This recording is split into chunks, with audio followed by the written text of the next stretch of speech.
How can we make design and research processes more inclusive? Digital design professions run the risk of excluding people because of the choices of tools that we've made and the fact that those tools aren't very accessible to some groups. We're going to focus in this session particularly on digital whiteboarding tools and how to use those in a more accessible way. In general, the simpler the tool is, the more accessible it will be. Digital whiteboarding tools are not very simple. As visually impaired designers, we struggle with shared screens. So we can't see an image that somebody is sharing on their screen. Personally, I magnify at about 450% and I can't enlarge the view of someone else's screen to that level and maintain a good picture quality. I need to follow along on my own screen. It's quite difficult for me too because I work in a slightly different way where I zoom in and out quite a lot of the time, and so trying to follow that is like really difficult for me. So I have colour deficiency, and my particular kind of colour deficiency is I see a smaller spectrum of colours than other people, but I'm also very, very sensitive to glare. So I really struggle with colours. I've included a yellow sticky on this slide to represent all of those kind of fluorescent shouty colours, and I really, really struggle to read what's on them because they hurt my eyes. The two top right boxes, I've included a light colour background with light colour text. Obviously that's really poor colour contrast and very hard to see. I also find that the top right box, which is dark text on a dark colour background, I find that very difficult to see as well. So there's a really good balance to strike of getting a good colour contrast without making it very glary. The two boxes at the bottom, I think I've included a blue box and a purple box next to each other. And I wanted to talk about what I mean with my smaller spectrum of colours. I have problems with kind of edge colours that are on the cusp of being one thing and another thing. So blue kind of leaks into purple for me. They become the same colour. So space in an organisation can cause lots and lots of problems as well. So whenever you're using a whiteboard, if you have your things spaced out really far, and the problem with whiteboards is they're like massive worlds where you can spread out your content out to have massive gaps in between, and I struggle trying to follow along and find things. So if they're not grouped together well, that can be difficult for me, and I'm sure lots of other users. I think what we were talking about that when we were kind of prepping for this as well. I think the whole edgelessness of whiteboards makes them particularly difficult because you can kind of get lost in a vast expanse of nothing. Yeah, it's like one of these games with a sort of endless world type thing where you can go to lots of different areas, and in theory someone could set up a whiteboard where they put some content or like a selection of content in one area, and it's very easy for, I think, all users to get lost sometimes if another piece of content is quite far away from grouped content. And remember, when somebody's magnifying something, they're not just magnifying the content, the images, the text.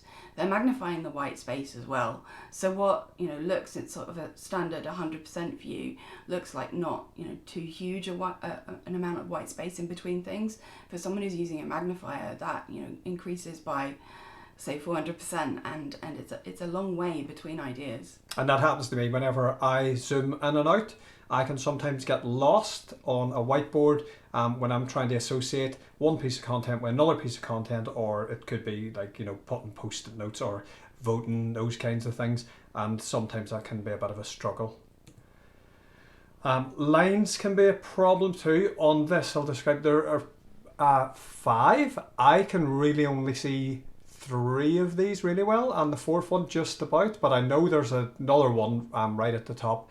I think might have arrowheads on all of them. I can only see 3 of them. So I'm really sorry about this, Kevin. I did set this up. Marian's inaccessible. Yeah, I'd like to say, shout out to setting up things that you can't see yourself. It's really, really difficult. But we wanted to kind of demonstrate that it's not just about colours here. Yeah, it's like you really have to think about all the elements of the whiteboard you're going to use and how accessible they are. I mean, they might look they might be quite easy for you to see whenever you're designing it initially because you're zoomed in, but when you're zoomed out, trying to find these can be quite difficult, especially if they're like, say for instance in this example here, you got that really faint line at the top, which I think most people would struggle to see. I'm sorry again, Kevin. I'm just gonna, because I set these up using settings and not actually being able to see what I was putting in there. I think the lines nearer the top are both they're a fainter, like they're a lighter color, but they're also a thinner line, so they're not a very heavy weight to them. And the lines at the bottom are both darker and thicker, and I'm sure everyone will be able to notice how the thicker, darker lines are much easier to see. Yeah. So keeping on the theme of lines, and I guess this ties together that lines and space issue. When you use lines or connectors between things, remember that when somebody is zooming in, they're enlarging the length of that line. So don't make them longer than they have to be. Make sure that people can easily follow from one thing to another thing, rather than get lost along the line when they might be viewing essentially what is a postage stamp size area of the screen because they're zoomed in so much. Something else that this applies to when I was talking about zooming in and out as well. Like for me, if I zoom in on a whiteboard and there's lots of connector lines that are all the same, it's like having to identify where it's going from and to, and trying to get that in my head, and especially if it's not a straight line going across, if it's like going at angles and things like that, can be really difficult. So another issue, and I know this is not just for magnification users, timers can be really stressful. I'm sorry, I have to stop you, you've run out of time. Timers can be really stressful for everybody. But I think particularly when you're using assistive technology to access something and to navigate it, it's going to take you a little bit longer. So having that time counting you down to your limit for when you have when you're able to contribute your thoughts and ideas, people just I'm definitely shrink away from contributing at all if I know that I'm under pressure. Yeah, and I'd say the same. I sometimes will feel the pressure if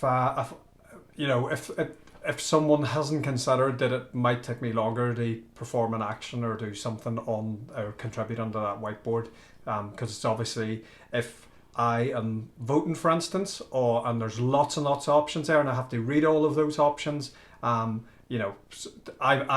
might put my votes in, but I might not have had time to read everything, so it won't be accurate, and I feel like it's sort of a waste of time sometimes contributing in those situations. So I, as a magnification user, have problems with menus.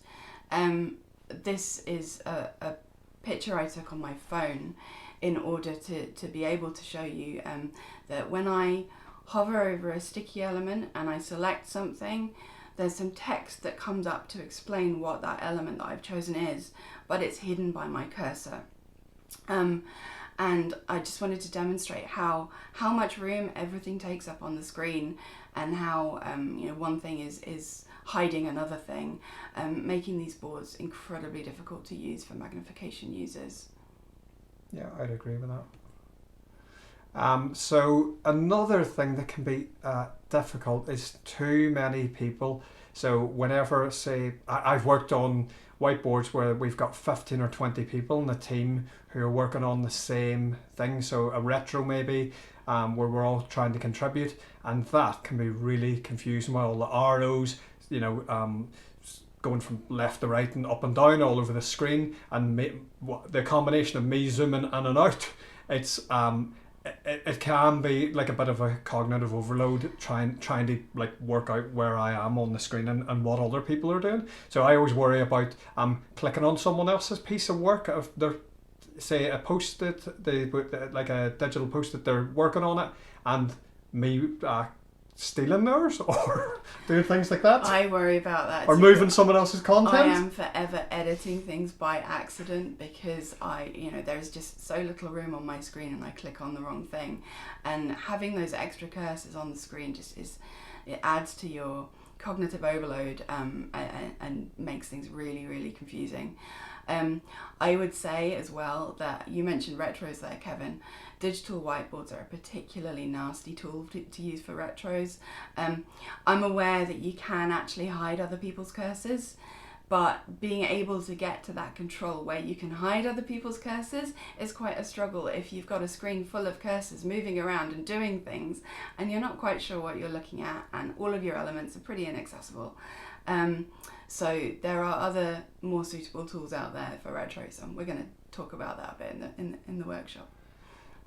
So following the action too, that goes back to someone who's leading on whatever the session is that you're using the whiteboard. So it's whoever's leading, and if things are moving around pretty quickly and they're moving around the board, the different frames or different areas, that can be a bit difficult. But sometimes, like one of a positive way to try and mitigate some of this, the difficulties with, is speaking. If I get an opportunity to speak to the person who's running the session beforehand, then if they're aware that that I might be a bit slower at catching up on where they're going, I can look through that in advance. So I've found this a problem not just for someone that's maybe leading or facilitating a session, kind of zooming around very quickly, but it's like we said before, of people adding stickies and post-its maybe in a workshop all at the same time, and I'm trying to catch up with what's going on and who's added what, so that I'm not just adding sort of duplicate ideas all the time, and being able to kind of know where everything is when I need to zoom in so it's big enough, and then scroll around so much more. I get quite dizzy, to be honest, with this. Yeah. So maintaining autonomy, so bring everyone to me. This is when someone is controlling it, and I suppose you've just mentioned that this is like when things are moving around and it can get really complex and difficult. I mean, for you, what have you found to bring everyone to me? I mean, I can see where it comes from. I can see why it exists. I can see why, and it has a good use. But I think there's a kind of some etiquette that we need to set up about using it. So by just bringing everyone to me really quickly, a facilitator can take away everyone's autonomy, make everyone, especially magnification users or other assistive technology users, lose where they were on the board, not then be able to orient themselves in relation to everything else on the board. There's another control that facilitators could suggest where users can click on a person's avatar or initials to follow them, and I find that much more useful, and I feel like that's a decision I'm making. Facilitators can also kind of describe where they are on the board, and what kind of landmarks and other things might be around what they're looking at, and I find that really, really helpful as well, just to kind of make a mind map for myself of this board, because zooming in and zooming out, there's so much of it, and it's just really difficult to kind of navigate something that's completely new to me. Yep. So we've just talked from the perspective of magnification users. We know that there are other problems with digital whiteboards, and they are pretty huge. So digital whiteboards do not work well with screen readers, with keyboard-only navigation, and with text-to-speech software.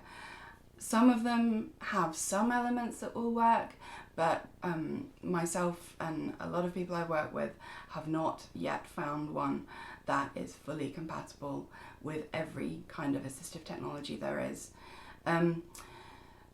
Most whiteboards have these problems. I can't single out a single whiteboard. Most problems occur in most software. The other thing is they can cause confusion, anxiety, stress, and as we both mentioned before, cognitive overload. And obviously this can impact anyone, but someone who is a disabled user who's trying to navigate and they've got extra barriers, this is just makes it over complex and can be quite stressful. So I think considering that when putting your content together and working on deciding on which tools to use is really important. So we've put together some top tips for using digital whiteboards. These are in no particular order of importance. Just want to stress that, you need to take all of them on board. And it's not necessarily exhaustive. We might find in doing this, the workshop activities, that we can add to this list, and that's great. We should keep adding and keep sharing ideas. Yep. So the first one, so decide if it needs to be a whiteboard. If not, use a simpler tool. So I think, as we've demonstrated, there are multiple problems with digital whiteboards for lots of user groups. And as I mentioned briefly at the beginning, the simpler the tool is, say, a Word document or a Google document, that's going to be easier to make accessible for everybody. So if you can transfer it to a simpler tool and start making notes in a simpler tool, do it that way. Ask your users what they need. So you should always ask everybody that will be contributing or needs to contribute, wants to participate in this whiteboard or exercise, what they need. But you need to be really mindful of how you ask that question. You don't want to ask it in the session where you're already using a digital whiteboard. You need to ask people in advance and give them the opportunity to respond privately, because you don't want to force anybody to disclose a disability, which is a protected characteristic and often very, very personal information, in a large group. It's good to ask in the invitation if you're sending out an email invitation, or maybe put it into that so someone can contact you if they need to contact you if you've got additional needs. We're doing this thing. Does anyone have any needs or preferences around how we do it? So yeah, if you really, really have to use a whiteboard, I did kind of want to put, if you're held at gunpoint in that slide, but that might be a bit extreme. But if you do end up using a digital whiteboard, there's some real, there's kind of some things you need to keep in mind to make sure you're using it in as an inclusive way as you can. So this is all around making sure that the output is not stored as the whiteboard itself. So yeah, we've talked about why whiteboards aren't accessible. If you've got really important output from your workshop, make sure that's accessible to everyone. Don't just keep it in a whiteboard forever. And these massive whiteboards just sit around and accrue more space. Yeah, and the same for resources. Any resources that you follow on from whatever work you're doing, that's just useful to do. Provide it in another format, another way for people to access. Allow people to comment separately. Do not force timed collaboration. So if you can, give people access to this whiteboard in advance, and also keep the whiteboard open for a set amount of time after your meeting or your workshop, so that people can comment in their own time and they don't feel pressured to fit into the time that you've allotted to it that might not work for them. Avoid timers. We've already mentioned this. This is a very similar thing, but yeah, it does bear stressing again. Timers can be such a huge problem for so many people that feeling like you're being watched and you've got this set amount of time to do something in. It's people can feel like rabbits trapped in headlights. Just avoid them at all costs. And then talk through everything you're doing. So we're going to practice doing this in the workshop actually. Just get into a good habit of talking through everything you're doing on the whiteboard. It's like audio description, yeah, like almost exactly. like an audio description channel. What are you doing? Maybe why are you doing it? What are the relationships with everything else on the whiteboard? And it gets you in some good habits. So limit the number of people using your whiteboard at once. So we've shown you the problems with too many people. If you can, if limit it to I'd say under 10 people is a great number, and then maybe you'll end up having separate workshop sessions, but actually you might find that you're getting more value out of those sessions because they're with smaller groups, but limit the number of people using your whiteboard at one time. Think about colours, contrasts and weights of shapes, lines and text. Yep, this is pretty self-explanatory. Just pay really good attention to colours, contrasts. But there's some really good tools out there you can use to check. WebAIM has a tool. There's a tool designed by the Government Digital Service on glitch. I can provide these resources in a follow-up, but there's a lot out there to help you check your contrasts. Organise your whiteboard with headings, labels, and a frame or navigation order. So this is just something that's a really simple way to make your whiteboard a little bit more easy to navigate, a little bit more easy to understand. Make sure that when you plonk things on the whiteboard, that you're using an area or a frame to kind of go around that, and you're not just plonking them into the wilderness where they could get lost and nobody knows kind of what order to read things in. But you can also set navigation orders in many whiteboarding tools. So that will say, we did activity 1 is what we did first. That's the first frame on this slide. Then go on to activity 2. Use those kind of things to help kind of shape the journey and help people navigate. Add alt text. So this is, again, many elements on digital whiteboards are not accessible to screen readers. However, if you find an element where you can add alt text, that means it is an element that a screen reader can get to. You need to add that alt text. And separate ideas using frames or boards, not by masses of white space. So I think we've covered, this is just reiterating again some of that thing around trying to space. I think, just make sure that you're not organising using space as a tool. Space is not a helpful tool. You've got other things to help you organise.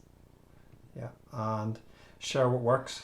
So, as we said, this is not necessarily a definitive list. We'll provide this as a resource after the exercise. We might find more things to add in this workshop, but keep adding to that list, keep adding to the best practice, and keep sharing it with your colleagues. Yep.